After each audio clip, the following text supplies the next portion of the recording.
A'udzubillahiminasyaitonirrajim. Bismillahirrahmanirrahim. Assalamualaikum warahmatullahi wabarakatuh. Alhamdulillahi wahdah, wassalatu wassalamu ala rasulillah. Sahabat Ferry Channel rahimakumullah. Di kesempatan yang baik ini, kita akan mengkisahkan tentang kisah Nabiullah utusan Allah. Beliau adalah Idris alaihissalatu wassalam. Nama Idris disebutkan 2 kali dalam Al-Quran, di Quran Surah Maryam ayat ke-56 dan ke-57. Wazkur fil kitabi Idrisa innahu kana siddiqon nabiyya. Dan ceritakanlah Muhammad kisah Idris di dalam kitab Al-Quran. Sesungguhnya dia seorang yang sangat mencintai kebenaran dan seorang nabi. Wa rafa'nahu makanan 'aliyya. Dan kami telah mengangkatnya ke martabat yang tinggi. Al-Imam Abdullah ibn Abbas radhiyallahu ta'ala anhu berkata, Ka'ab radhiyallahu ta'ala anhu bertanya kepada Nabi Muhammad sallallahu alaihi wasallam, apa arti dari kata wa rafa'nahu makanan 'aliyya? Kata Ka'ab, artinya adalah di mana Nabi Idris pernah mendapatkan kabar gembira dari Allah Subhanahu wa taala bahwa Allah mengangkat setiap hari dengan seluruh amalan Bani Adam. Seluruh amalan manusia setiap hari pahalanya untuk Nabi Idris alaihissalam, tanpa mengurangi pahala mereka yang beramal. Ini anugerah dari Allah sehingga ia ingin amalnya banyak. Karena ia yang pertama bisa menulis, pertama bisa menjahit pakaian, pertama bisa merawat kuda, pertama bisa ilmu perbintangan, dan pertama yang bisa berhitung. Jadi Nabi Idris mendapat amal jariah. Idris alaihissalam nama aslinya adalah Khanuk. Dalam agama Yahudi dan Nasrani, Idris dikenal dengan nama Henok. Di dalam Qasas Al-Anbiya disebutkan bahwa para ahli tafsir berbeda pendapat. Tapi kenapa ia dinamakan Idris? Idris berasal dari kata darasa, yaitu belajar. Dia orang yang sangat tekun untuk belajar. Mengenai lokasi Nabi Idris dilahirkan dan dibesarkan, sebagian berpendapat beliau dilahirkan di Mesir, tepatnya di Manaf, Memphis, dan mereka menamakannya dengan Harmas al-Haramisah, ahli perbintangan, dan juga dijuluki Asad al-Asad, singa dari segala singa. Sebagian ahli yang lain berpendapat bahwa beliau dilahirkan dan dibesarkan di Babylon, Irak. Terus Nabi Idris hijrah ke Mesir. Nah, Nabi Idris ini keturunan Nabi Adam yang ke-6. Kalau kita urut, nasab beliau adalah Idris bin Yarid bin Mihlail bin Kinan bin Anusi bin Nabilah Sid bin Nabilah Adam alaihissalam. Nabi Idris inilah yang pertama kali menerima wahyu lewat malaikat Jibril, dan waktu itu usia beliau sudah 82 tahun. Nabi Idris ketika mendapatkan wahyu, akhlak kaumnya ini benar-benar rusak. Dan Nabi Idris Allah berikan beberapa kelebihan. Menurut riwayat dari Al-Imam Ibnu Ishaq rahimahullah, bahwasanya annahu awwalu man hatta bil qalam, bahwa Nabi Idris alaihissalam adalah orang pertama yang menemukan tulisan, menulis. Yang pertama bisa menulis adalah Nabi Idris alaihissalam. Dan menurut Al-Imam Abdullah ibn Abbas radhiyallahu anhu, bahwasanya beliau adalah seorang khayatan kana khayatan. Beliau itu pintar menjahit. Yang pertama bisa menjahit pakaian, membuat baju, itu juga Nabiullah Idris alaihissalam. Karena dulu orang-orang membuat baju dari kulit binatang. Nah, semenjak Nabi Idris inilah mereka menggunakan baju dari bahan kain. Dan diriwayatkan setiap beliau memasukkan jarumnya saat menjahit, beliau membaca Subhanallah. Dan beliau adalah orang yang jujur, yang selalu membenarkan apa yang datang dari Allah Subhanahu wa taala. Sebenarnya dengan kelebihan-kelebihan seperti ini, itu sebenarnya sudah cukup orang percaya dengan Nabi Idris, bahwa ia Nabi utusan Allah. Umur 82 tahun diangkat menjadi Nabi. Kemudian diberikan juga mukjizat pengetahuan merawat kuda, ilmu perbintangan, kemudian ilmu berhitung atau yang sekarang kita kenal dengan matematik. Tetapi tetap kaumnya tidak mau ikut dengan dakwah Nabi Idris alaihissalam. Harusnya Dengan mukjizat-mukjizat seperti ini, mudah bagi Idris membuat orang percaya, tapi malah kaumnya tidak bisa dinasihati. Menurut kitab tafsir, Nabi Idris hidup 10 kurun atau 1000 tahun sesudah meninggalnya Nabi Adam. Sedangkan dalam buku yang berjudul Qasas Al-Anbiya karya Ibnu Katsir dituliskan bahwa Idris hidup dengan Adam selama 308 tahun. Wallahu a'lam bishawab. Ada satu kisah teman-teman. Ketika Idris sedang menjahit pakaian, lalu datanglah iblis ini menyamar menjadi seorang laki-laki. Kita tahu bahwa jin itu bisa tasyakul, berbentuk siapapun. Lalu iblis ini datang ke rumah Idris dengan membawa sebuah telur. Dan laki-laki tersebut bertanya kepada Nabi Idris bahwa bisakah Tuhanmu memasukkan dunia dalam telur ini. Nabi Idris pun tahu bahwa laki-laki ini bukanlah laki-laki biasa, melainkan ia adalah iblis yang sedang menyamar.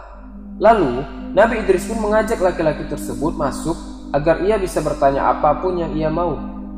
Dalam pikiran iblis ini, ia merasa bangga dan berhasil karena bisa mengelabui Nabi Idris. Disangka si iblis, Nabi Idris ini tak tahu bahwa dia adalah iblis yang lagi merubah wujud. Terus iblis ini bertanya kembali, apakah Allah sanggup memasukkan dunia ke dalam telur ini? Terus Nabi Idris yang pada saat itu sedang memegang jarum jahit pun memberi jawaban, jangankan dalam sebutir telur, kata Idris, Allah pun bisa memasukkan dunia ke dalam lubang jarum ini. Seketika itu pun langsung Idris menusukkan jarum itu ke mata si iblis. Iblis kaget, ternyata Idris tahu aku sedang mengelabuinya. Terus butalah mata iblis itu karena ia takut, langsung kabur dan menghilang si iblis tersebut. Dan Idris pun melanjutkan menjahit pakaian. Wallahu a'lam bishawab. Di dalam kitab Jami'ul Ahkam Al-Qurtubi, bahwasanya Nabi Idris ini berteman dengan malaikat pembawa matahari. Pernah ada kisah ketika Nabi Idris keluar dari rumahnya, kulitnya Nabi Idris terkena sangat panasnya matahari. Lalu ia bilang, Masya Allah, panas sekali matahari pada hari ini. Maka Nabi Idris ketika itu berpikir, bagaimana susahnya malaikat yang bertugas untuk menjaga atau mengangkat matahari ini. Maka Idris pun berdoa kepada Allah Subhanahu wa ta'ala, Ya Rob, ringankanlah matahari ini dan kurangilah panasnya kepada malaikat yang engkau perintahkan untuk menjaga matahari ini. Maka tiba-tiba malaikat penjaga matahari ini merasa panasnya berkurang dan juga beratnya itu semakin ringan. Dan malaikat pun bertanya kepada Allah, Ya Allah, kenapa matahari ini menjadi ringan? Maka Allah pun menjawab, sesungguhnya hambaku Idris memohon kepadaku agar meringankan pekerjaanmu. Maka malaikat ini pun bertanya kepada Allah, Ya Allah, izinkanlah aku bertemu kepada Nabi Idris alaihissalam. Maka bertemanlah Nabi Idris bersama penjaga matahari ini. Diriwayatkan bahwa Nabi Idris ini dicintai oleh kalangan malaikat, terutama malaikat Izrail, malakul maut. Awal mula perkenalan mereka adalah waktu Izrail turun ke bumi karena rindu kepada sahabatnya Idris. Jadi Nabi Idris ini heran, sahabatnya ini datang dengan wujud lelaki, begitu datang dengan sosok periang dan membawa juga buah-buahan. Nabi Idris tidak dapat membaca bahwa siapa tamu ini. Idris belum tahu saat itu. Setiap iblis menawarkan makanan, Izrail selalu menolak karena malaikat tidak makan dan tidak minum. Akhirnya setelah 4 hari malaikat ini tidak makan, Nabi Idris pun curiga. Dan akhirnya bertanyalah Nabi Idris, sebenarnya kau ini siapa? Apa kata malakul maut? Aku adalah malakul maut, wahai Idris. Kata Idris, apakah kau datang untuk mencabut nyawaku? Tidak Idris, aku hanya ingin berkunjung. Aku tidak ingin mencabut nyawamu. Lalu kata Idris, 4 hari kau di sini, apakah kau tidak mencabut nyawa orang? Lalu kata malakul maut, banyak nyawa yang aku cabut, wahai Idris. Makhluk-makhluk itu bagai hidangan bagi aku, jadi aku mencabut mereka bagai menyuapkan makanan. Jadi tetap seperti biasa, aku tetap mencabut nyawa. Lalu berfikirlah Nabi Idris ini, karena dia berteman dengan malakul maut, dia bilang ke Izrail, ke malakul maut, coba mohon ke Allah, aku ingin merasakan bagaimana kalau nyawaku ini dicabut.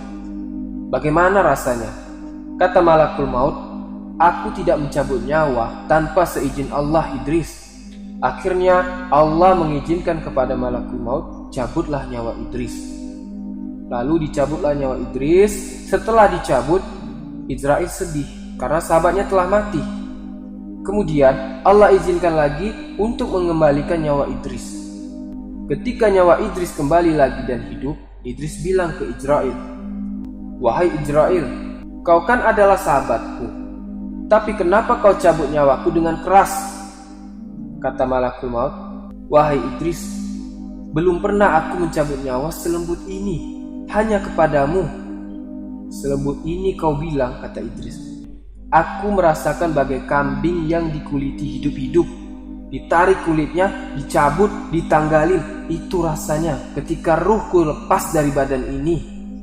Kemudian merasakan sakitnya mati ini membuat Idris makin kuat untuk supaya umatnya tidak merasakan hal ini, karena ia telah merasakan sakitnya sakaratul maut. Walaupun yang kata malakul maut selembut-lembut itu ia mencabut nyawanya Idris. Dia ingin umatnya dekat kepada Allah karena Idris sudah merasakan sakitnya sakaratul maut. Setelah itu, Idris meminta lagi nih kepada Israil untuk memohon kepada Allah agar dilihatkan surga dan neraka. Kata malakul maut, "Permintaanmu ini sungguh permintaan yang tidak masuk akal, Idris. Kenapa kau minta itu?" Kata Idris, "Aku takut pada azab Allah. Mudah-mudahan semakin tebal imanku setelah melihat surga dan neraka." Kemudian malaikat pun meminta izin ke Allah, dan Allah pun mengizinkan. Seketika itu Idris pun dibawa naik ke langit, diperlihatkan oleh malakul maut neraka. Begitu melihat neraka, melihat malaikat Malik, penjaga neraka yang menakutkan, menyeramkan, menyeret menyiksa manusia yang durhaka yang menentang Allah, Nabi Idris tak sanggup. Melihat binatang-binatang yang mengerikan di neraka, pingsan Nabi Idris. Setelah sadar dari pingsannya, kata Idris, "Wahai Israil, bawalah aku ke surga. Cepat, aku ingin melihat surga agar jiwaku tentram karena melihat kengerian neraka ini." Sekali Idris dibawa ke surga, melihat surga, hampir pingsan lagi Idris ini karena keindahan surga. Mengalir sungai-sungai di bawahnya, terkesima ia. Saking indahnya itu tidak bisa digambarkan. Melihat sungai-sungai yang bening seperti kaca, melihat pohon-pohon yang batangnya dari perak dan emas. Ada juga istana untuk penghuni surga. Ada juga pohon-pohon yang buahnya tinggal dipetik saja. Pokoknya indah banget. Setelah melihat surga, kata Israil, "Baiklah Idris, sudah cukup. Ayo kita pulang lagi ke bumi." Lalu Idris tak mau lagi keluar dari surga. Dan malakul maut ini ketakutan karena Idris ini tidak mau kembali ke dunia. Lalu apa kata Allah? "Israil, dia memang sudah ada di sini karena dia sudah merasakan kematian dan dia sudah melihat neraka dan memang tempatnya adalah di surga."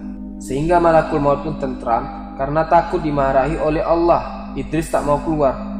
Setelah itu ditakdirkanlah Nabi Idris dicabut nyawanya di langit keempat. Tinggallah Idris di langit keempat.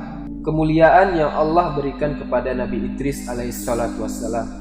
Makanya pada saat Nabi Muhammad sallallahu alaihi wasallam Isra Mi'raj, hadis riwayat Bukhari, bahwa Rasulullah bertemu Nabi Idris di langit keempat. Semoga kisah Nabi Idris ini memberikan kita ilmu, teman-teman, bahwasannya setiap orang akan datang ke tempat dia akan wafat ketika ajalnya sudah tiba. Maka selesailah kisah Nabi Idris alaihissalatu wassalam. Yang benar datangnya dari Allah, yang salah datangnya dari saya sendiri. Subhanakallahumma wa bihamdika asyhadu an la ilaha illa anta astaghfiruka wa atubu ilaik. Assalamualaikum warahmatullahi wabarakatuh.